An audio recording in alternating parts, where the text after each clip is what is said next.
Hey, what's up, and welcome back to another episode of the Relationship Schools podcast, where we learn all about becoming a smart couple and smart individuals in relationships of all kinds, partnerships, friendships, work relationships. A lot of my focus is the primary partnership because it's so confronting. It's very hard to hide your true self when you get married or when you partner with someone for a long time.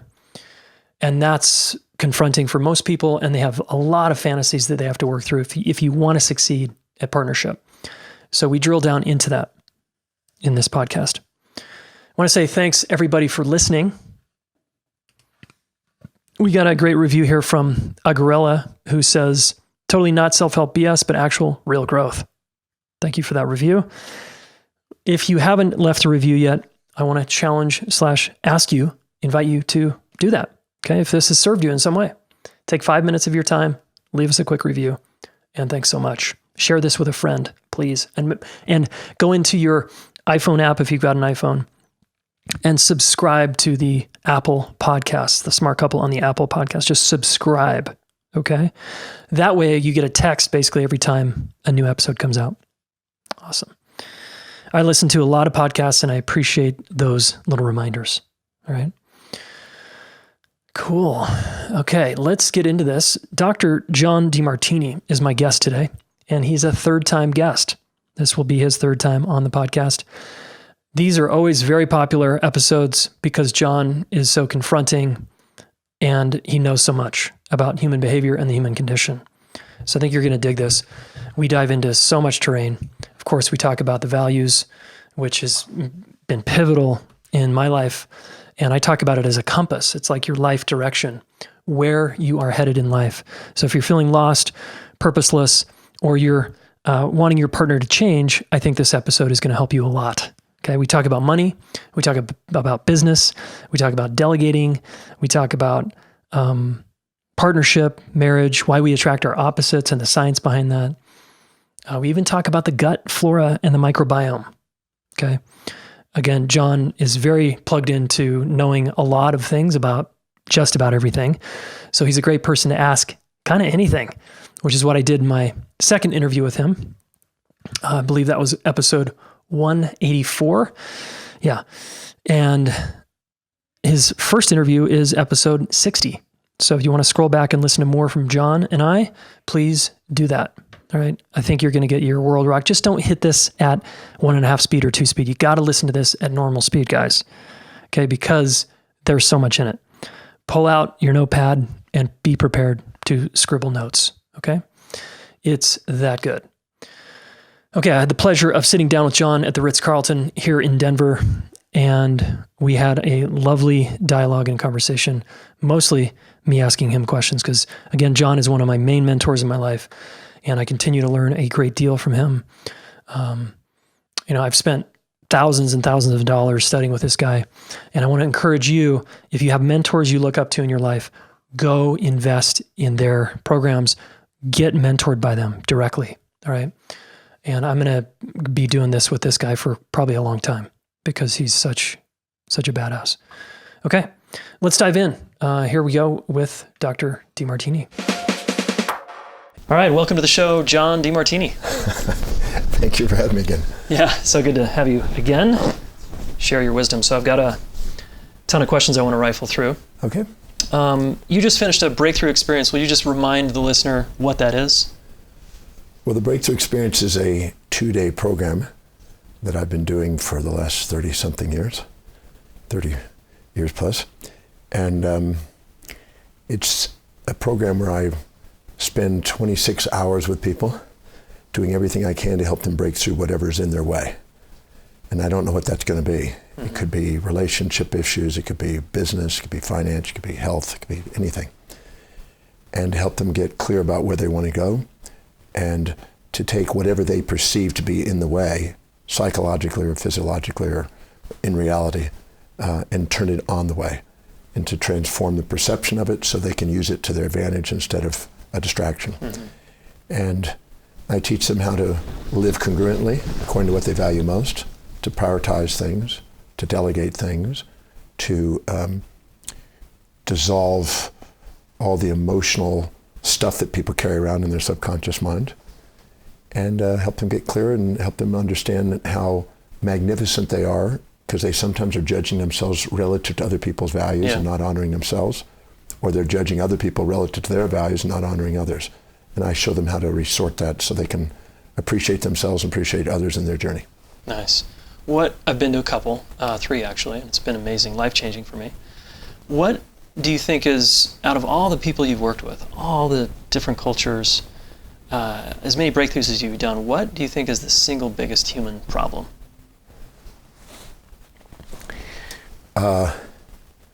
Attempting to live subordinate to the world on the outside instead of giving themselves permission to be true to themselves on the inside. Many people are conforming and trying to fit in instead of stand out. And having the courage to stand out liberates people from a lot of emotional baggage. And that's probably the biggest issue that I see. Because people are, I ask people by the thousands, how many of you want to be financially independent? And everybody puts their hand up. Every hand goes up, right? And then I ask how many are, and 99% of the hands go down, unless I'm in special groups, high-end groups. So what they think they want and what they actually are willing to work towards are 2 different things. And they don't even realize that they're comparing themselves to others instead of comparing their daily actions to their own highest values. And they're living in the lifestyles, the fantasies of living in the lifestyles of other people that they think have a better deal. And they're not having the values and the action steps that will lead them to that. And then they end up self-defeating. And then when they're unfulfilled, they look for immediate gratification to compensate for the unfulfillment. And they get in a vicious cycle of disempowerment. And that's a very common thing. And I tell people that we're not here to envy other people. We're not here to imitate other people. We're here to be ourselves, because we can't make a difference being deluded by trying to be somebody we're not. We make the biggest difference by being authentic and unique to what we value most and live by priority.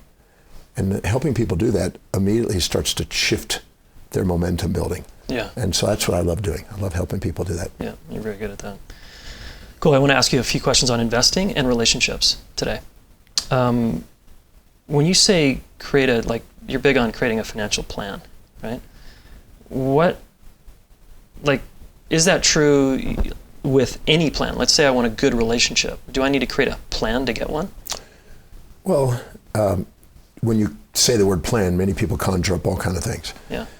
But the basic principle is this, that nobody's going to get up in the morning anywhere around your life, family or other, and dedicate their life to what fulfills you most. There's no genie out there that's going to do that, even though in the movie The Secret it looked like there was. There's nobody going to get up in the morning and dedicate their life to you. They're going to dedicate their life to whatever they think will fulfill their lives, and they'll attempt to utilitarianly and opportunistically use you to try to help them fulfill their values. So if you don't empower yourself and declare what it is you want and decide what that is, other people decide. Any area of your life you don't empower, other people will overpower. So if you don't empower yourself intellectually, you'll be told what to think. If you don't empower yourself in business, you'll be told what to do. If you don't empower yourself financially, you'll be told what you're worth. And they'll pay you what they think you're worth. If you don't empower yourself in family, you'll probably be in a relationship that's not exactly what you dreamed about, and you'll feel trapped. If you don't empower yourself socially, you'll be told what propaganda to believe, and you'll probably just fit into conformity. If you don't empower yourself physically, you'll be told what drug to take and what organ to remove. And if you don't empower yourself spiritually, you'll probably live in some sort of dogma that's irrational, that's antiquated. So nobody's going to get up in the morning and dedicate to that. So if you're not sitting down and going inside and introspecting and reflecting on how is it you really want to live your life, many people don't even give themselves permission to think that they can actually create their life. But if you don't live in foresight with your executive center, you're going to live in hindsight. You're going to be reacting from trial and error, which is the least effective, heuristic way of living your life. So by planning and foreplanning, and by thinking things in advance, you mitigate the risks of fantasies, and you get real objectives, and you have higher probability of mitigating risk of challenges that emerge, and be able to take actions that prioritize towards your goal. And if you stick to those high priority things, you definitely go farther in life. So if you are doing that with business, it's obvious it's going to help your business. With money, it's going to help it. But in relationships too, because some people use impulse and instinct to run the relationship instead of foresight. Yeah. I got to share a story. Okay. It just comes to mind. Yeah. So I'm at the Ritz-Carlton Hotel. No, the Ritz Hotel in Paris. It's a beautiful hotel. And my wife and I are there. This is many years ago. And the Prince and Princess of Japan just got married. And they're there on their honeymoon. And Boris Becker and his girlfriend were there. And there's only 6 of us in the restaurant. And it's so quiet, you could hear everybody talk. And Boris was in a new relationship that I think was more impulsive than objective. And it was, she was a very pretty girl, but it didn't last but about 3 more weeks. Okay. But the Prince and Princess of Japan had a 500-page document that they were both in front of them, turning pages and asking each other questions about, if you're in this situation, how would you respond and what would you want? If this happened to our lives, how would you want me to respond? And they were going through an accumulation of questions that have probably been going down through the centuries in Japan, through the emperors. And it was inspiring to actually listen to the questions of how people would respond and making them reflect and think about what they would do. So they got to know each other. And I was thinking, they probably had impulse too. They probably had a passion for each other, but they probably also have an arranged component. Yeah. But they also were using their foresight to think about what both their goals were, so they could be on the same page and discuss things and negotiate things. A lot of hidden agendas are in relationship because of impulse. A lot of fantasies are there. And sometimes we have expectations based on the fantasy, and then we end up having to work our way backward and backpedal away from our fantasies. Yeah. So I think that it's wise to have a little of both. But planning in a relationship about you want can be helpful, because otherwise impulses can create some illusions. Yeah, big time in reactivity. You taught me to save 10%, right? Forced accelerated savings, and since I met you, I've been doing that, and it's been great. And I wonder, I wonder what your take is on this. Another perspective is, so let's say I take my 10% off of whatever I earn and I put it into savings, right? Could be an immortality fund, could be index funds, could be the stock market, could be just a savings account in a bank. If the greatest investment is myself, why would I give my 10% to someone else to invest rather than just doubling down on, let's say I'm an entrepreneur, because I am, taking that 10% and making it 20% because I can control that potentially, right? Okay, that's a good question. I'm going to have to develop that. Okay. First of all, there's different, you might say, stages of business development. You have seed venture capital going towards companies that have no track record, but they're a great idea. Yeah. You've got mezzanine capital, which is going to a great idea that's starting to get some traction. Then you've got sometimes final venture capital where we're now about to go pre-IPO. We're going to raise money, we're going to go IPO. We're building something, and now we're going to try to make it leverage. Then you have a company that's a small cap company, then a mid cap company, and then a large cap company, and then a blue chip company. And then some of the blue chip companies then have their own bonds, and some of them have their own credit units and unions. And so there's a gradation of a company that starts from an idea that's abstract and conceptualized, that's no track record, to one that has got a stable history to it. A stable history system is going to pay them the least, but it's probably going to be the most probable. It's like a big ocean liner is not going to be disturbed by a storm, but a little boat out there could be. Yeah. But a starting up company, it may not even make it. So it's a risk. So when you're investing, it's wise to start investing with something that's stable and work your way up to earn with greater degrees of leverage and risk as a general principle. So I say to start with savings, then do investing before you speculate. Because if you buy an IPO or you go something to mezzanine venture, it's a speculation. Yeah. You have no track record. Right. You may be banking on the people that are doing it. You may be banking on the idea of what you think the world's going to do, but it's a speculation. So putting your money into speculations are usually the last stage or a latter stage of investing, in my opinion, wiser. Now, when you start up a company and you have a small company, let's say $100 million or less, that's a smaller cap company, not a big, stable company. Yep. And when you're investing all your money into that, you're dealing with like putting all your money into Enron. You're not diversifying it. Mm-hmm. You're also making it an active income, but you're not making any passive income. That means it's dependent on you and your team, and you have to constantly grind it and making that thing happen. Yeah. And so it depends on what a person wants. You might end up growing that company, accelerating it, then selling it, and then having cash. But if you don't have some liquid capital that's earning a passive income, you're still dependent on you working. And I'm interested in helping people get to a passive income so they're working not because they have to, because they would love to. Yeah. And so I say put some back into the company, back into yourself. That's wise, but not all of it. And put some into diversified forms of stair-stepping investments that are gradually earning the right to risk so you have a passive income. Yeah. Right now, if I didn't work, I could have a couple $1 million a year doing nothing, nothing, because I've saved and invested and I've developed that. But if I was constantly putting it back in my system, if something happened to me, that's risky. Yeah. And I'm putting all into a small cap company, which is up at a higher risk level than a stable company that's already got a track record. Yeah. So I bought indexes and I bought big companies, and they've given me yields long-term, moderate yields long-term, and now they give me passive income. And that passive income, when it exceeds active income, you're financially independent. Yeah. That's great. That really helps, because there's a degree in which if a person trusts themselves, right? But if I'm a new business owner in a startup, I only trust myself to the degree that I have experience. Well, you're also banking it all in one egg, yeah. You got it all in diverse. one basket. Yeah. And that's not to say that people can't do that, because some people make fortunes that way. But there is a risk in that, and it's not usually wise to put all that into one spot. There was a partnership many years ago, a consulting company, and one wanted to put all the money back in the company, and one wanted to diversify it a bit. The one that was doing it all in the company was never having any margin. They were just putting it back in, and they were just living very cheaply, and they burned out. The person burned out. The other one was taking whatever they had and putting some of it into investment. Well, this person burned out, and then they had a downfall in 2008-9, and their company went under. This one had a backup, this one had nothing, and this one had debts. Yep. So there's a bit of risk there. And I think and it's also, you need to feel that you're being rewarded too along the way. Not just immediate gratification, but you need to feel like you're earning a progressive system. I find wiser.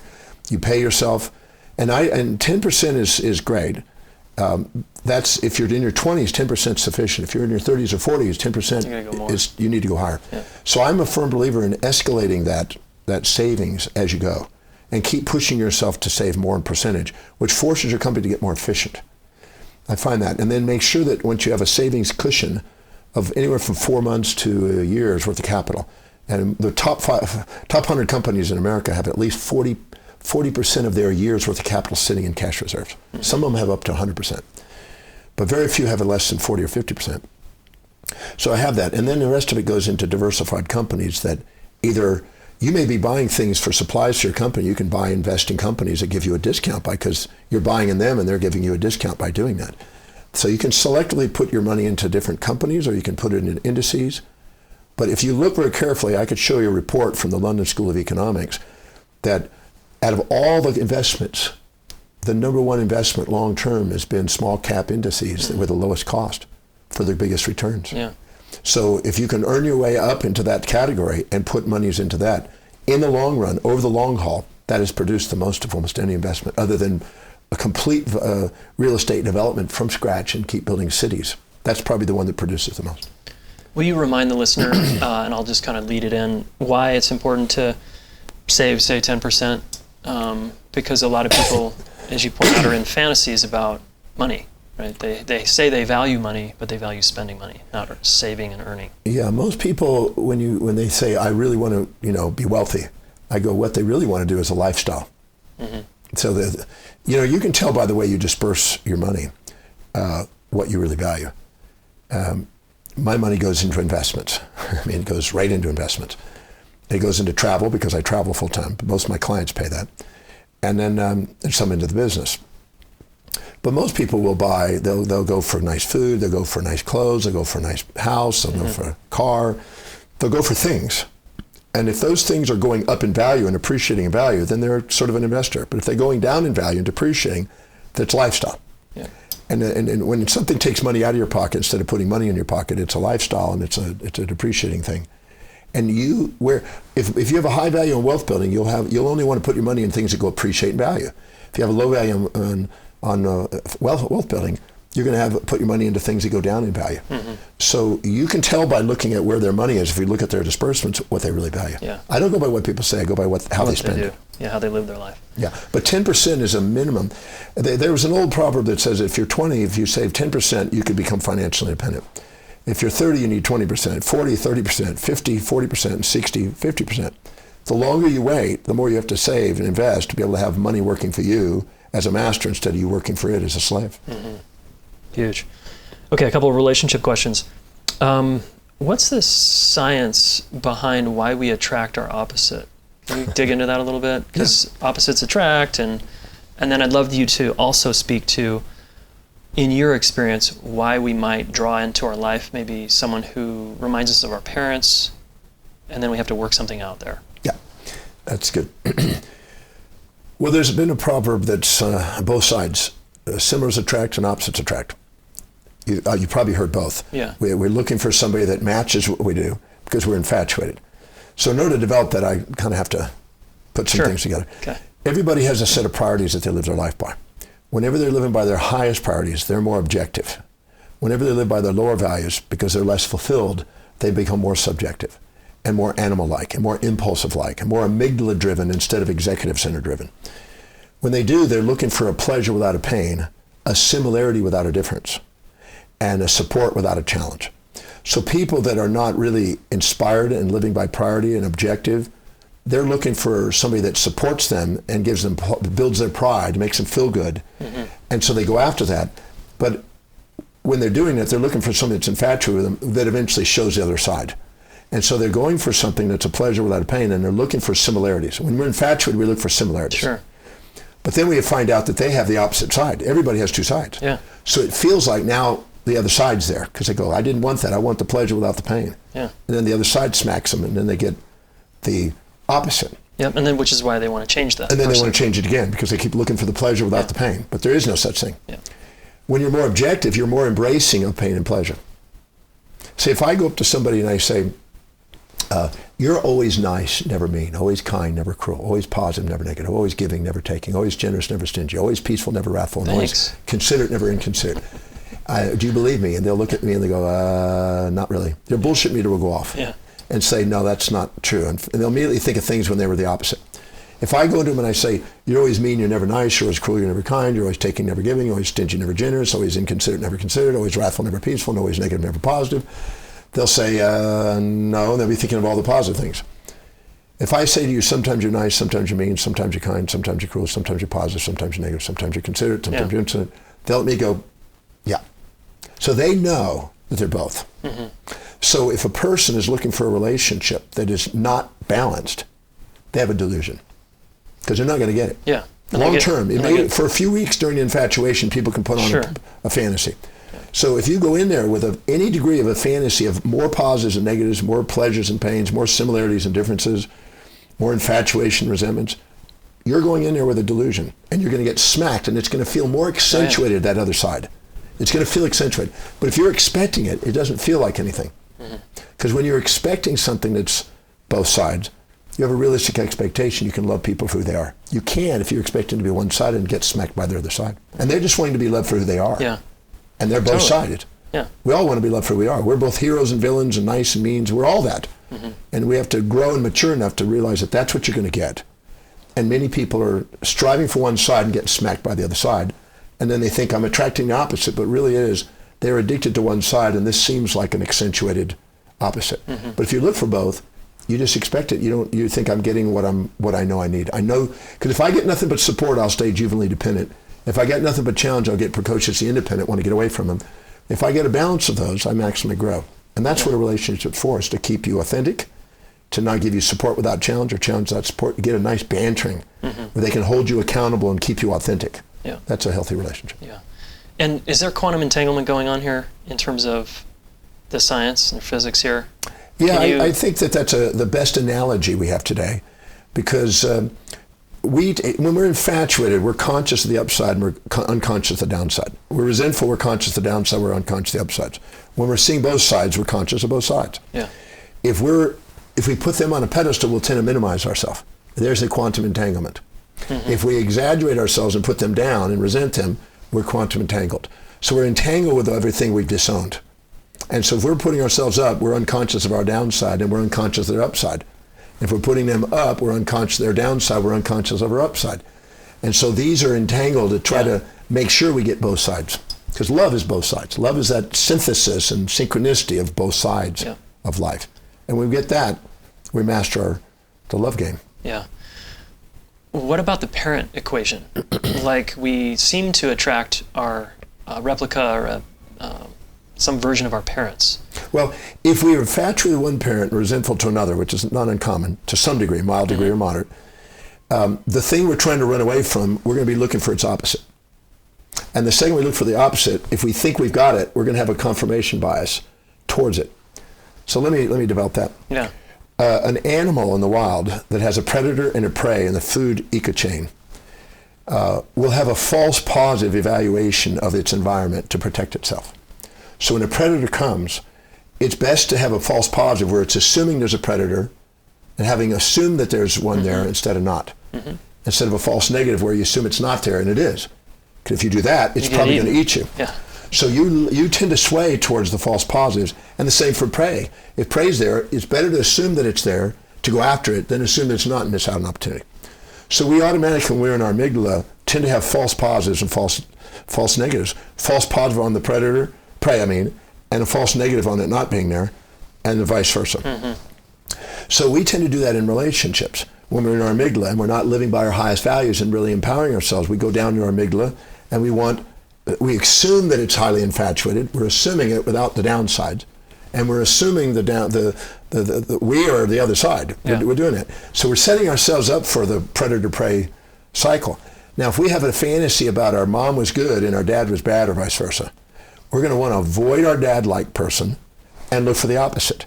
When we do, we get infatuated with it. We have a false positive, and then the other side comes with it, and it seems accentuated because of that amygdala response, and now we feel like we've attracted back to our dad again. So let's do an example like, let's say I had a dad who was abusive, right? Abusive. Alcoholic, hit me, but whatever. I don't even use the word abusive. I use the facts. A father that drank. A father that drank, and a father more than that what you wanted, and physically hurt and me. And then at times got aggressive whenever you did things that challenged their values. Let's say that, yeah. Yeah, because abusive is a label. Got it. Okay, so let's say that went down in a person's life. Yeah. So they're going to attract. You're saying they infatuate with the opposite? Well, it depends on how they perceive it. See, if they perceive more negative than positive, let's say that's the case. Look for its opposite, which is peaceful. Everything's great. There's no alcohol, violence. gentle kind. Yep. But then they're going to pay the price of that. Yeah. Maybe they're not driven. Maybe you have to take care of them. You got to pay that price. Right. Because you're trying to avoid something instead of love it, to learn to love it. Yeah. And then what happens is if they try to go and search for that opposite side, that person has an opposite side too, and they smack them with it. Okay. So I would say that whatever you're trying to run away from, you run into. Whatever you're trying to avoid, you keep attracting. And so you got to realize that nature has both sides. Yeah. It's better to love both sides. And whenever you find somebody that's the aggressive, and I do it in the Breakthrough Experience every weekend. Right. Whenever you got the aggressive alcoholic father or whatever, the label, you usually have a teetotaling, passive person over here, and you've associated that with love, and this isn't. And that's the foolishness. It's the combination of the two that makes up love. Yeah. Love is the pair of opposites, not the one side. And many people confuse kind with love and cruelty with non-love. Yeah. But the person you love is going to be kind and cruel. Yeah. They're going to be both. I know. You're not going to get a one-sided love process. What's up, Relationship School listeners? As you know, we are enrolling the Deep Psychology of Intimate Relationships. This is the class you never got in high school or college that would have saved a lot of heartache and headache and given you the confidence to navigate anything relationally. So check out what Kristen experienced right here. My name is Kristen. I'm from Portland, Oregon. Over the last 9 months, I've been in a deeper program. I had decided over a year ago that I wanted to get into relationship coaching. The idea of going into a program where I could learn those skills as an adult and feel motivated by others that were really growing in that area. After 9 months, I feel a difference in my body. I feel lighter and I feel more confident. I just feel freer to be myself. I think that's the hugest one, because in this community at Deeper, I felt seen in some ways for the first time. As a beginning coach and having to market and put myself out there, it's definitely given me more courage to be who I am in front of more people and just take risks in that way. I've tried a lot of things. I've, studied psychology and coaching, and you can learn a lot of things in your head, but in this program I feel like it's structured in a way that you have so much experience with people that it really sinks into your heart and your body, and it's very transformative in a powerful way. Boom. Kristen, thank you so much for the hard work you did and just sharing your heart like that. So if you want that kind of experience and result, more importantly, go to relationshipschool.com/DPIR to apply. All right, back to Dr. Demartini. My understanding, let's talk about a person who's hard on themselves. Let's say they judge themselves as a piece of shit, right? I'm just such a piece of shit. You've talked about when I took your Prophecy 2 course, how the cells really start to develop around that belief. And something about the glial cells, myelination. Will you talk a little bit about if we have a negative self-talk that's pretty strong, like I'm a piece of shit, what's the physiological implication of that? Well, first of all, the only reason somebody's beating themselves up is if they got it. It's a strategy. Either they found over time that every time they minimize themselves, people support them, or they're striving for something that's not in their highest values and expecting to do something that's not really important to them, that they think is important to them, and then they're beating themselves up because they're going in banging their head against the wall because they don't have the perseverance to go after it, to achieve it. So the first thing I do is I find out what are they beating themselves up about, find out what their values are, and almost 100%, there might be a couple of them that are actually doing it as a strategy, they're actually just trying to be somebody they're not. And that's why they're beating themselves up. And the beating yourself up is not a bad thing. It's a feedback to let you know you're pursuing something that's not you. Yeah. Because when second you pursue something that's truly high on your values, you don't have that. Yeah. Now, if all of a sudden they are doing that and they're banging their head against the wall, they're basically striving for something that's not really important to them, and they're under the sympathetic response. The sympathetic response is going to cause a methylation of some histones and DNA and change physiology because you're on a chronic stress pattern. And it depends on what the issue is, what organ and tissue might be involved. So I would have to knowing what that is to be able to give that response, to know what it is. But our stress response consistently there under chronic condition can run our immune system down, can dry up our bowels and digestive system, can change our microbiome, can affect the cardiovascular system's turbidity and of the fluids, and then it causes an agitation on the circulatory system. So slowly but surely there's lots of different things that are going on that chronically can lead to chronic long-term conditions. And you may not even notice it for 20 years. But if you stay doing something that's not inspiring and beat yourself up because you're banging your head against the wall. I have people that come up and they say, well, no matter what I do, I can't get ahead financially. And then we look at what their values are, and it's not even on the list. Yeah. They have a fantasy it is, but it's not even on their actual list of actions. And then they have a high value on going to seminars or going and buying spiritual retreats, or their money goes to all the things that they really value, but they have a fantasy of what they value. Yeah. And so they constantly going after something and spending their money on something and wonder why they can't get ahead. Because they don't have a value on wealth building, saving money, investing money, and putting in something that goes up in value. Yeah. So as long as they have the fantasy that they're going to do it, but they don't have the values they're going to do it, they're going to beat themselves up. And the beating themselves up is very specific to a specific conflict between what they say they want and what they're actually doing. Yeah. I was going to ask this later, but I'll ask it right now. So in my last interview with you, we talked about why the rise of autoimmune disorders. And you said basically your answer was something like social media, because people are constantly comparing themselves to everybody else out there and getting sick. It's not the social media, it's us interpreting the social media. Social media is neutral. Yeah. It's neither good nor evil.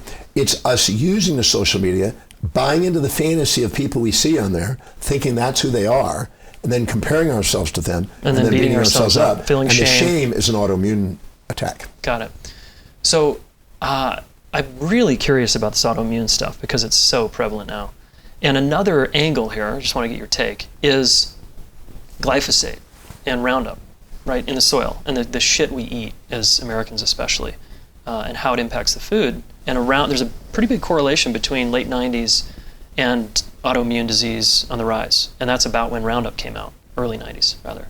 So I'm just curious to get your take. Could also chemicals like glyphosate really, I mean, you know, with all the cases against Monsanto now, is that part of what's going on here also? Well, I think it's not just one thing. Sure. If we say it's the Roundup, I don't think there's any question now with the data that Roundup has caused some problems, and these compounds have been in our bloodstream and it's affecting us. But I don't want to label that that's the cause of the autoimmune, because I've seen people have autoimmune reactions. I've worked with people with autoimmune reactions, and they haven't changed that concentration of that material, and we've cleared it up. Okay. So I don't want to just blame it, but I wouldn't say it's a factor. And it's possibly, you know, in statistics, you can take many things and start correlating with things and have concomitant correlations, but not necessarily causal. Yeah. And I think that's one of those that are partly causal, but way more correlative. But that's statistics, and we can make almost anything correlate with things. Mm-hmm. But my observation is, like, we have people that have various types of autoimmune conditions. And the reason that's gone up is not because it's just gone up, it's because now we understand physiology differently. And we're now able to see the correlations between our perceptions and our autoimmune. When I first started studying autoimmune disease in the 70s, 73, there was about 6. Now we're sitting at about 150. So there's 150 things, because now we understand epigenetics, we know our stress responses, we know how they work, and we now know that there are certain things that we're doing that's labeling it, and we've seen the correlation. So I can't say that it's necessarily an increase in autoimmune only, it's an increase in our awareness of now things that were there, we now know are autoimmune related. So there's a little of those variables too. Because I can see the correlations between narcolepsy wasn't considered an autoimmune response back in the 70s. Yeah. But now they can see that there's a certain attack on a certain compound in the brain that goes off, and when it does, we have this response. But I can also see that when people talk about things that aren't inspiring to them, that compound goes off and the narcolepsy go. And I've seen it in my seminars. I can take a person who's got narcolepsy in the seminar, and I can change the topic and watch them fade, and then watch them get alive again. And I can change the topics and watch them turn on and off, and have the whole group watch it and tell them about it when they go to the bathroom. I'll say, watch this. When they get back, we're going to watch them go to sleep. I'm going to put them to sleep with this conversation, and I'm going to wake them up with this conversation. And they go, wow, that's amazing. But our immune system and our perceptions are correlated. Mm-hmm. So that's where a lot of immune disease are. There's chemical, teratogenics. There's also psychological in there. What's the there's a lot of talk about the microbiome right now, and gut healing, and everybody heal your gut and heal your life kind of thing. And I think there's something really big going on there. It's like a rainforest in there, right? Quote, good bacteria, quote, bad bacteria. We need them both. I'm just curious, what's the psychological way to heal your gut? Well, I still think that gratitude and love is still the greatest healer. The autoimmune system is a reflection also of the brain. The brain and immune systems are working together. And the gut is the microbiome is based on autonomics. And that's a part of the nervous system. So if I come up and I do something that challenges you, and your sympathetic tone goes up, and your parasympathetic drops, certain transmitters are going to be going on, and certain hormones and neuroregulators are going to come up, and they actually induce changes and secretions in the gut, and change what you absorb and what you eliminate, and slows down or speeds up the bowel, and certain microorganisms will now start to accelerate, and ones will go down. So you're changing your microbiome by your autonomics, by your perceptions. So if I balance out the perceptions, and I give some insight about how to eat to get the bowel transit time moderated, and watch that certain foods make certain bacteria go up, and other foods make bacteria go up and down too. Mm-hmm. So if you eat fatty foods and proteins and meat and things, certain biology is going to come in. If you're eating vegetables, you get a different set. Certain ones are known to be associated with cancers. Certain ones are known to with bowel diverticulums. So if I go in there and I balance out the perceptions, and I go in there and regulate some of the diet, what they do, and they follow that, their microbiome will change in a matter of 3 days sometimes. Mm-hmm. Yeah, huge. Why do you think we repeat painful patterns? And let's make an example around relationships. Why do people continue to find themselves in a painful or frustrating relationship dynamic? And I'm guessing you would say it's because they haven't seen the other side and loved? Well, it's that, but nobody does something unless they perceive there's more advantage and disadvantage.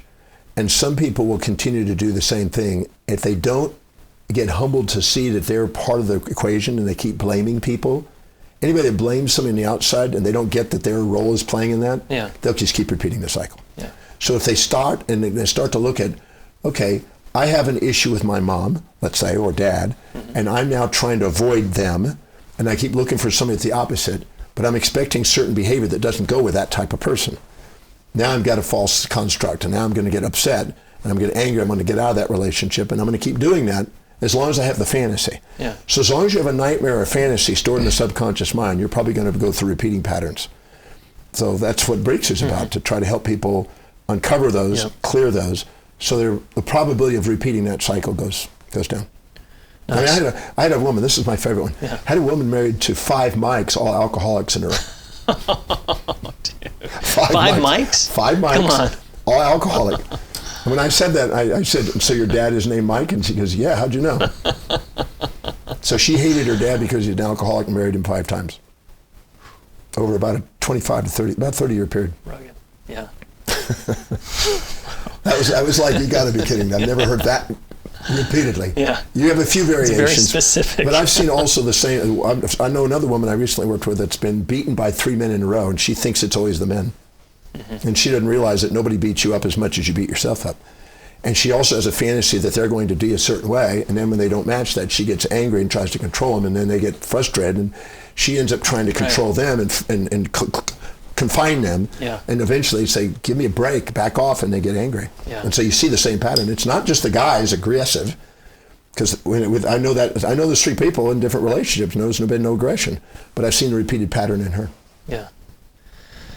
A lot of healer practitioner types look for what's wrong. We tend to look for what's wrong. And it seems like the brain negativity bias. It's like, let's try to help this person. I need to find the problem so I can fix it, solve it, change it, etc. I think that can be exhausting. And I'm curious how you would recommend, right, and how would you recommend a person that's constantly focused on like what's not working be able to like train themselves to also see what's working? Well, the reason they're thinking it's not working is because it's not matching their fantasy. So I have to find out what their fantasy is. Anytime a person expects, you know the 15 fantasies that I share in Breakthrough. Yeah, the fantasy of expecting the world to be one-sided. I mean, every time you meet somebody and you expect them to be one-sided, positive without negative, kind without cruel. Yeah. You expect yourself to be one-sided, positive, negative, not negative without positive, or one-sided. You expect the world to be that way. Anything going in the world, one-sided, peace without war, kind without cruel, generous without stingy, altruism without narcissism. Anytime you expect one-sided, you're self-defeated right off the bat because you're deluded. Yeah. So that's a big part. They have this fantasy that they're running their life by, and then they're banging their head against the wall consistently and wondering why life's not matching their fantasy, and they're depressed and they're angry at the world because it's not matching their fantasy. Then they have the other ones that you're expecting somebody else to live outside their own values and in your values, or expecting you to live in somebody else's values, or you're expecting mechanical objects to live in your values, like cars and phones, computers and things. So the first thing I look at is what is their expectation, because most of the problem is people's expectations. Yeah.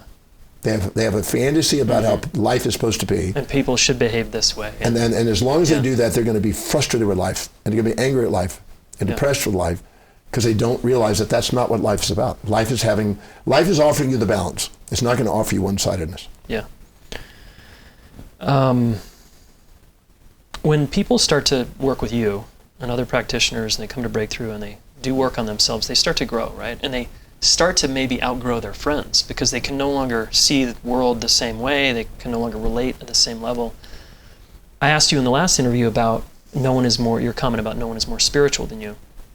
But it does seem to me, and I just want to keep coming back to this topic, and I'd love to get your take, is that if that person starts to wake up, right, out of the trance or whatever they've been in, they start to see the other side, and they start to get empowered in their life, they don't want to hang out with their friends. And in my world, that looks like they're evolving and outgrowing someone. Yeah? Are we on the same page here? Or are you going to change that? Okay. Is it just about values? It's about values. The gentleman the other day who was in the program said, I've been doing a lot of personal development program, and I've now been growing, but my wife's not growing. Yeah, very common. By the way. And I said, before we make that assumption, let's ask some questions. Let's do a little value determination on what her values are and what your values are. And he smiled and he goes, I already sense where you're going with this. Her values were children. She had 2 children. Yeah. They're all little bitty children. Mm-hmm. His was business and mental development, personal development, finances. So he was growing there, but he was not having time, focus, energy on his family. She was growing in the family. She was working full-time, developing, studying books on it, doing everything in it to raise family, learning about it, everything else, but not business and finance. So he was self-righteously projecting his values onto her and thinking she's not growing in his values. Sure. She was projecting her values on him and said, you're not putting your focus where it needs to be on the kids, the family. So you're not growing. You're staying stuck and you're not growing and realizing you're a father, you have kids. So the reality was that both were growing, but they're growing in their value area. Yeah. And so we first have to make sure that it's not just that. Okay. Sometimes there's a person that's just not wanting to grow and they're just not wanting to do anything. Yeah. And somebody can outgrow them. And frankly, they don't want to spend the rest of their life with somebody that's not evolving. Yeah. That's normal. But sometimes it's just a wake-up call to about look at values before you make a jump and assume that they're not growing. Because they could be growing at a very fast clip in their values, not yours. That's great. So to the listeners, it's like you're growing in the relational area of your life because you value it. It's a high priority to you. But you may not be growing around your finances, your health, et cetera. Exactly. That your partner that you're complaining about is, right? That's why you want to make sure you look at what, you don't want to make an assumption based on your values where they're growing. Mm-hmm. You want to go and look at what their values are. Yeah. Because I've seen parents, this happens with parents. Parents are sitting there going, my kid's just sitting around doing video games all the day, and he's not growing, he's not doing this, he's not progressing, and he's not progressing in what I expect for them. But he's becoming a champion on video development and things like that. But they're not honoring that. So they think he's not doing anything, he's lazy. Yeah. We call people lazy when they do things that don't match our highest values. Yeah. But they're not lazy in their values. He's playing 8 to 10 hours a day on videos. Yeah. And he's a master of it. And all his friends think he's a genius. But the parents don't, because they don't understand that because they don't play video games. Mm-hmm. So before we make a label on somebody, it's wise to look at what their values are and look at where they're excelling in their values. And some people, they truly are stagnant. They're not wanting to grow. And they're not trying. And they're probably married or associated with somebody who's rescuing them. And that person who's rescuing them is enabling them to not have to need to do anything and keeping them childlike. So we have to look at the dynamic that's there. We have to look at the values, and we look at the projected labels that people put, and put those sort through before we just make assumptions. Let's talk about that. Just that example you mentioned right there. They're rescuing someone. Yeah. And keeping them sort of dependent, and so they don't have to do anything. Unpack that a little bit. What's an example of a situation like that where, hey, I'm working on myself, I'm growing, and my partner's not. God damn it! Now I'm resenting them. But what's really going on here in the example? Well, let me give you an example I had in Los Angeles at the beginning of the year. Yeah. A gentleman who has a 25-year-old son, and the 25-year-old son is getting $6,000 a month from the father. $6,000 a month Sweet. is enough to live on. Oh yeah. You can live. You can get an apartment, have food, party a bit, and play video games. So his son is sitting there not doing anything except playing video games. Yeah. And his father is irate. He's like, you should be doing this, you should be doing this, and projecting and projecting and projecting. And the son's just going, you keep paying for it, so I have no need. Mm-hmm. So I made him aware of what was going on. The son was savvier than the father realized and was just doing it, taking advantage of it.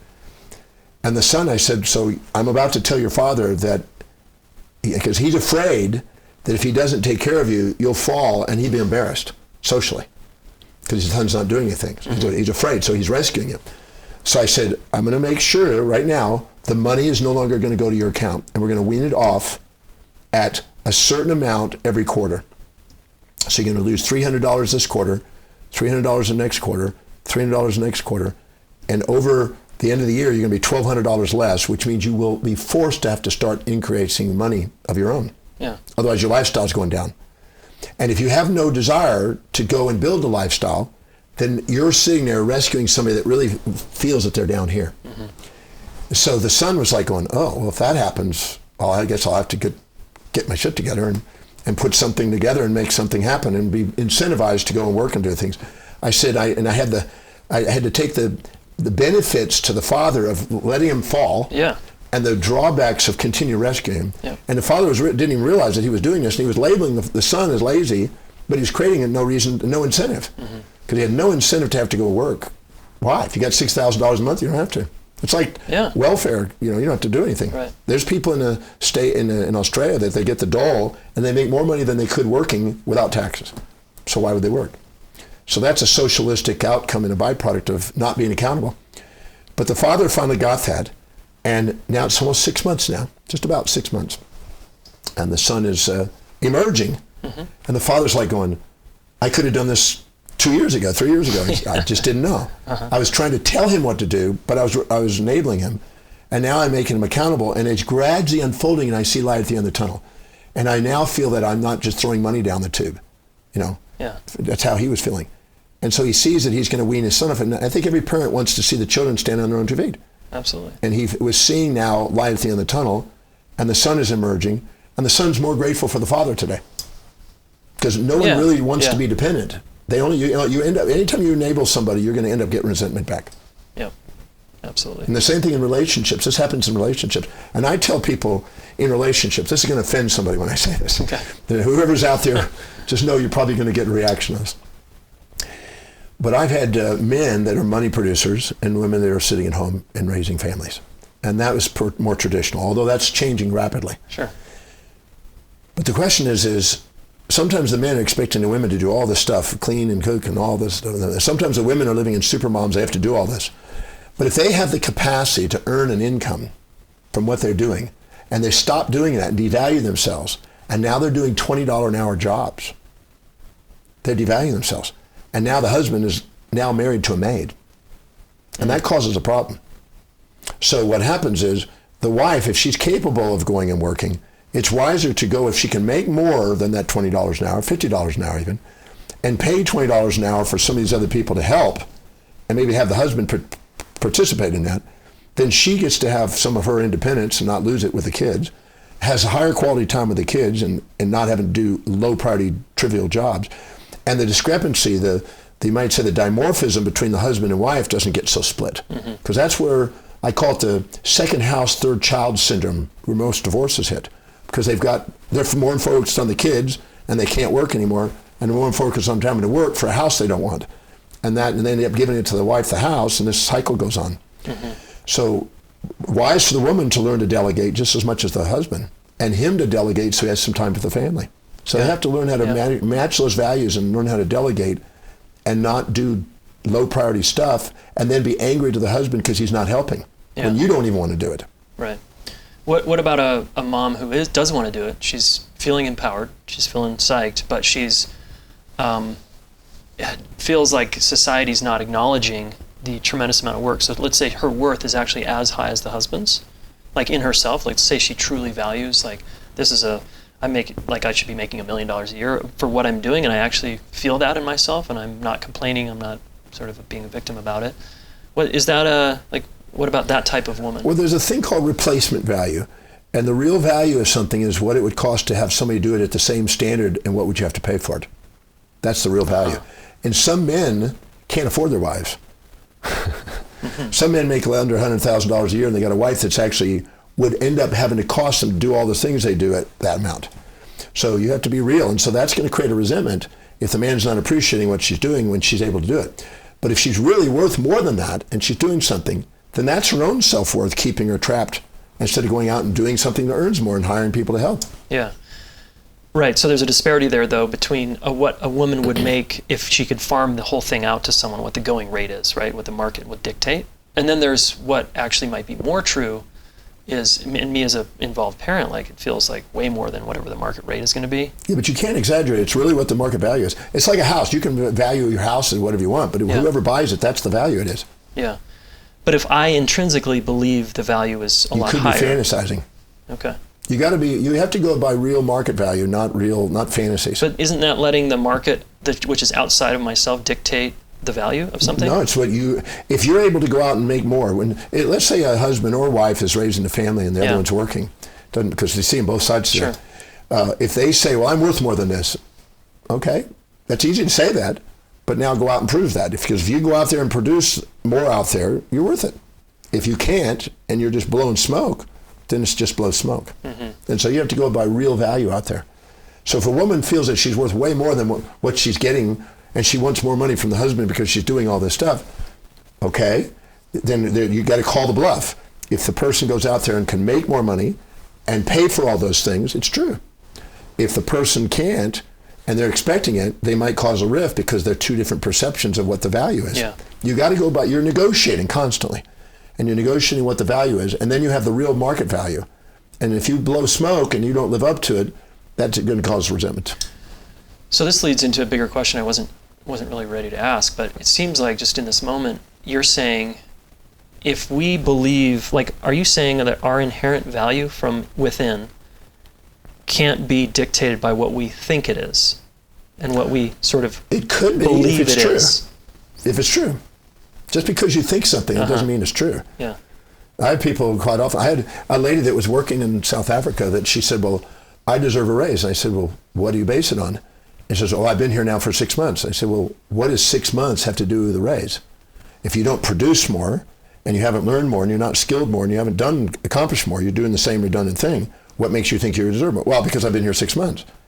So she had an expectation, sure. But that's not what, it's not based on how long you've worked there, not even based on loyalty. That means nothing. What matters is what do you produce to a company?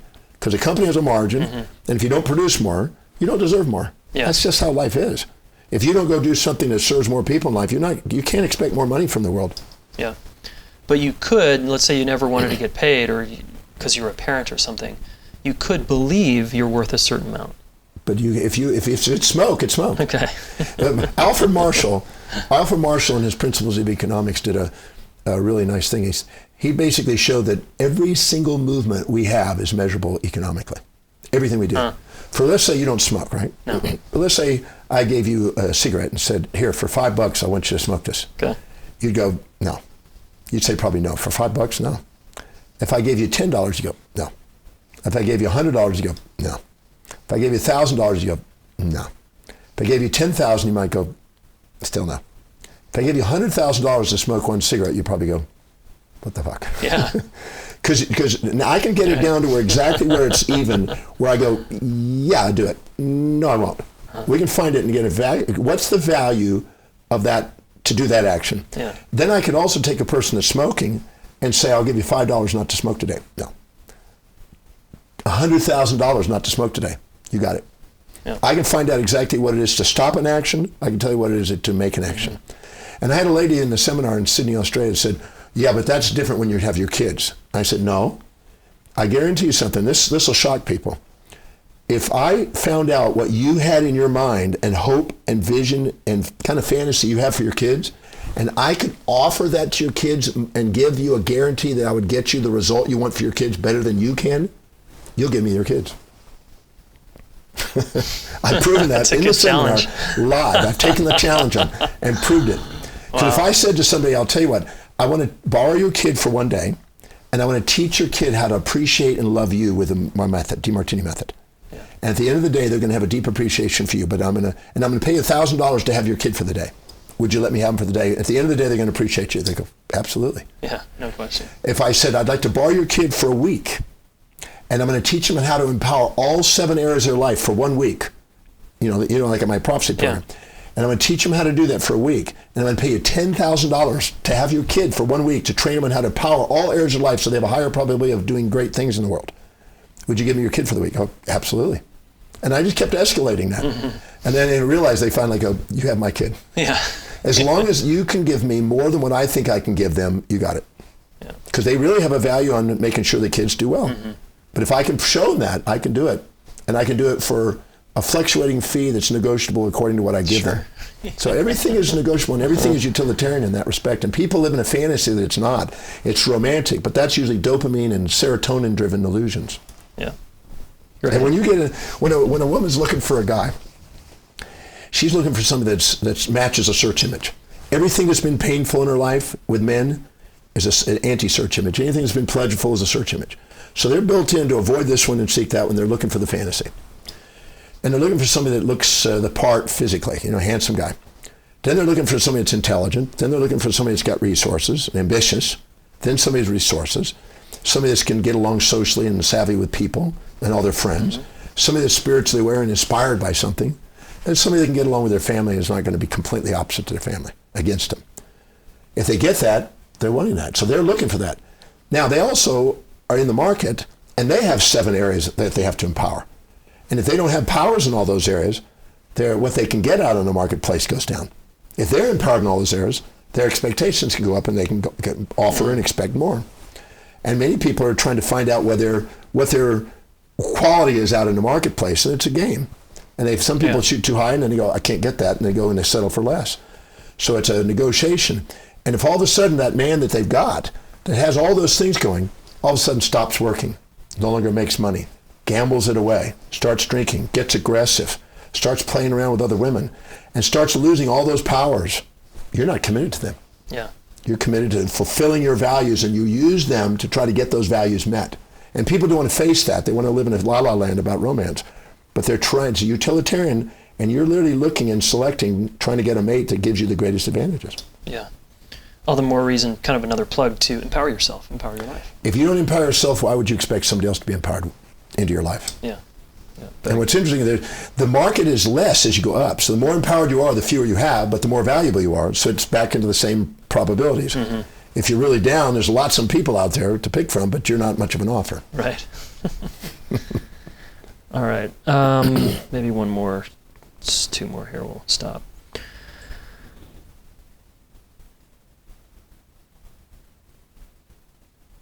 I want to talk about. Like I said, by the way, when you're in the romantic phase, you don't think that's real, but when you're in the divorce phase, you know it's real.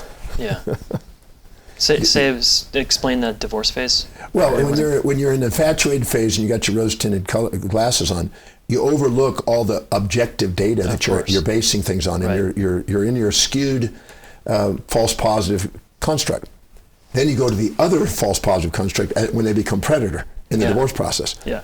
And so you thought this thing was all romantic, but the reality is that people are trying to get, and everybody's keeping an inventory. People don't want to face that, but everybody's keeping an inventory of what they've received and what they've given in a relationship, because everything that goes on in a relationship are transactions. And so if they don't feel it's a fair exchange, they retaliate and let you know it to try to get a fair exchange. So true. And then we go into, one of us goes into a victim place, right, and blames the other person. If they're foolish, they go play the victim. If they're wise, a wise woman. I had a woman that came to me and she says, my husband just had an affair, and I can't believe I can't trust him anything. I said, you can only trust your husband to live by his values, not yours. So what values are you not meeting in the relationship? That's what you need to be asking yourself. What is he thinks he needs? His may be fantasies, it may be delusion, but whatever it is, that's who you married. So what do you think he needs that you're not meeting? Well, he should be understanding that I've got kids and I need to do that, and I'm not putting my attention on him as much as I did. I said, okay, so when you don't, anything you're not willing to do with your mate, you've got to be willing to delegate. In comes the other person. And that's not a bad thing. They may be working for you and doing things that you don't want to do with your husband. If you don't want to have sex with him and somebody else is having with him, consider them an employee. But don't sit there and assume that this is happening to you. You want to look at the role you're playing, what you're not offering in people's values, and then learn how to communicate in their values to help them get that if you want that back. Yeah. Yeah, you reminded me years ago of kind of waking up each day and asking myself, like, what am I offering my partner? Yeah. Yeah, I'm in a relationship with a lovely lady in South Africa, but I'm not around all the time.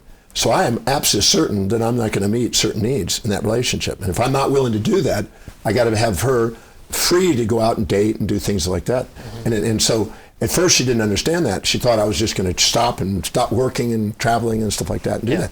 And I got it really clear because that's not my values. And so I do it. At first she was a little awkward with it. Now she's free. She can go out with friends and do things, and it's working fine. That's great. You said something about delegating. You mentioned delegating a few times in sort of in a relationship, but in a business, if someone's not great at delegating, either because they don't trust other people can do the work or because they like to do it all themselves, like how do you coach someone through delegation? Well, there's a great book by Elliot McKinsey called The Time Trap, and delegation is an art. Yep. And the art is, if you think that you're superior to anybody else and you hire somebody that's subordinate to you, that's not capable, not inspired, doesn't have a value, doesn't have the skill, no track record, well, you're going to end up micromanaging them and frustrating, you'll just take it back. And so that's a pitfall of that mentality. When you're delegating, you want to find somebody that has the highest value in what you want to delegate, so there's a match. They're inspired to do it, they have a track record, they love doing it spontaneously, you don't have to remind them. They just take it and they can do a greater job than you. So anytime you delegate uphill, you liberated yourself to go uphill. That's nice. You never want to delegate. Great. It never costs to delegate if you're hiring people that are helping go up. It costs when you're micromanaging and pushing people in an area that's not important to them and expecting them to do something they don't really want to do. Yeah, big. John, what, just closing, what would you say to the listener here in terms of empowering their life? What final words do you want to leave them with? Find out what they value most, the heart of their values, and fill their day with high priority actions that inspire them, and delegate low priority actions. Anytime you do things that are low on your values, you devalue yourself. Anytime you do something that's high on your values, you revalue yourself and grow your value. And you build momentum, and you wake up the executive center. You expand your vision. You gain your confidence. You wake up certainty and that you'll do what you say. There's so many things about values that I could go off on, but living according to your highest values is one of the most significant things you can do in your life. You're more objective, you're more grounded, you're more resilient, you're more visionary, you're more in the executive center, and you're more magnetic. And if you aren't filling your day with high priority actions, it fills up with low priority distractions, and it creates a self-depreciation, creates a frustration and distraction. And those are symptoms that are absolutely essential symptoms to get you back to your priority. Right. They're not bad things. They're just feedback systems to let you know you're not living authentically. Cool. Dr. Demartini, where can people find out about you and the Breakthrough Experience and your books and seminars? Just drdemartini.com is my website. The Breakthrough Experience I've done 1,078 or 9 times now. I do it in different countries around the world. They can look on the website for what I'm doing. But drdemartini.com. Cool. And I highly recommend you go check out John's Breakthrough Experience if you haven't done it yet. Cool. Thanks, John. Thank you.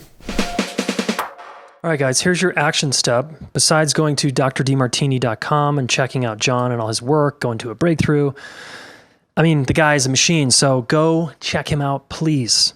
All right, I'll be attending another one of his events, most likely this year.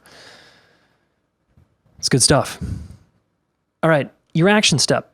This is going to be out of left field, but it's essential, I think. I'm going to challenge you to save 10% of your paycheck this month. Of whatever you make, put it aside and put it in what John calls an immortality account or a savings account.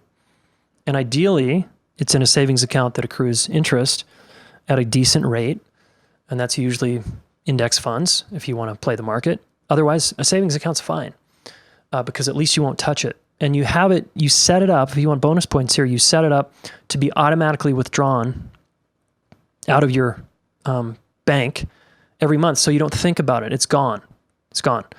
And then every quarter, you push yourself to add a little bit more. All right? That's how you build wealth over time. And that's how you value wealth and wealth building. Nice, right? If you don't value that and you're like, I can't do it, there's Tony Robbins, Demartini, so many amazing people. They're very, very wealthy, tell incredible stories of people who are making 15 grand a year, teachers, people that made 30 grand a year, part-time stay-at-home moms that made a huge amount of wealth over 30, 40 years because they saved. All right. It's a very, very good strategy to invest in yourself like that. Okay. And then again, extra bonus points is you get accountability with a friend. Guys, this podcast is about helping you grow.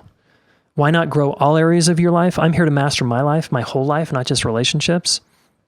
So, it's out of left field, but when I'm learning from people like John, it's totally in my field. It's like, yeah, I want to take good care of my family.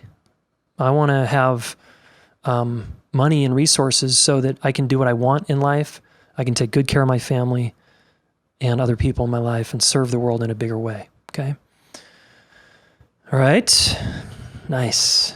Okay. And if you want extra bonus points, come to our deeper training. I teach some of the stuff John has taught me in my own version. That's really great. I think we call the Compass, we call the 180. There's very powerful tools he's taught me that will change your life if you learn how to use them and use them well. Okay. Jason Gaddis, relationshipschool.com/deeper, DPIR. to apply. Okay. We are filling up fast. I'm so excited and surprised. We are filling up, guys. And we're nearing the end of the early bird special where you can save good money if you get in now. Okay. So make your choices. This school year is coming up fast. Late August, early September is when we start. It's going to be good. Okay. Blessings and be well, friends. Hey, thanks so much for listening. Relationship School fans and Smart Couple listeners, please subscribe to this YouTube channel, all right? Do us a favor, subscribe, share one of these videos with a friend, all right? We want to help the planet get their act together around relationships, and you are one of them, so thank you.